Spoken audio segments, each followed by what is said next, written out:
Chair.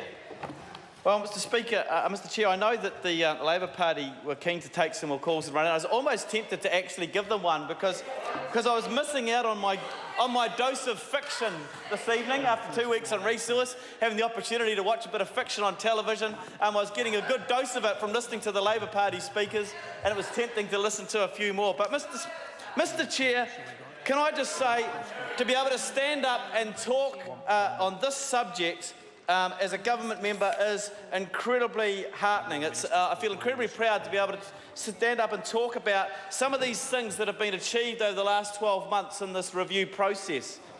Mr. Chair, we have a government that's not afraid to tackle the hard issues.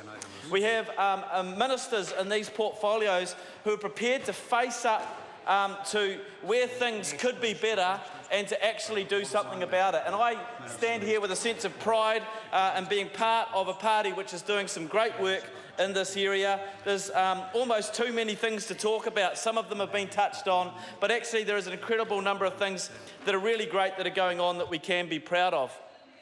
Mr. Chair, I just do want to touch briefly, though, on, for a start, on the overhaul of the Child, Youth and Family Service. This is a critical thing that needed to be done. It was long overdue, and I think we would all agree that the results of the things that we were seeing for children in care simply weren't good enough. And over the years, as the Minister has said, we've had fantastic people who've worked on the front lines in our social services, who've been doing great work with the tools that they've had. But it's time for us to actually realise that some of the processes that we've got do need to come together and work a little bit better. I know, and I've reflected on this when we're talking about other legislation, but I remember being a social worker 20 years ago and still now actually having the dilemma in my own head of when you've uplifted children, knowing whether or not you would actually, in fact, inflicting more harm on them by bringing them into state care than actually if you'd left them in the situation. It's a horrible dilemma to be in, and so that's why we've got a minister who's leading the charge to ensure that our Child, Youth and Family Service will have the overhaul that it's required to ensure that we put children at the forefront of what we're doing, that we improve the level of care and we improve the outcome for those children if they are going to have the state providing them as the role of parent, and I'm looking forward to seeing those changes as they come through. Mr. Chair, we've heard a lot this evening in talking about housing and this myth that's been put out there that the government's sort of flogging off every single state house that's out there. The way it's being talked about, it's overinflated in terms of proportion.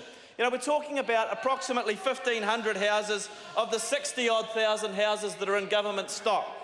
And I, for one, have got to say that just because we had a really good idea some years ago that actually there would be a state housing service provided, it has been a good service. It has meant that people have been able to get into housing, and it's done reasonably well. But it doesn't mean it was the last great idea when it comes to social housing. And so, Mr. Chairman, we are looking to do some other things around social housing. We're looking to improve the service that people will receive by the wraparound services that will be provided by community housing providers. And it's just great to see that actually some foresight and some forward thinking is occurring. Now, I went to Auckland the other week because I've heard so much about Auckland housing. Well, it was something that someone's got to do. You've got to go out there and have a look. Because I'd heard so much disgruntled sort of conversation and talk about the Tamaki redevelopment program, and people were sort of saying what a terrible thing this was. And I thought, well, I should probably go and at least have a look to find out what's going on there and see what the fuss is about.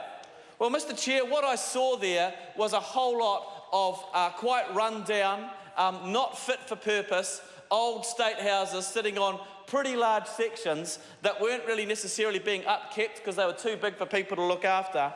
But actually what is happening now is that those 2,500 houses that are sitting there are becoming 7,500 houses over time.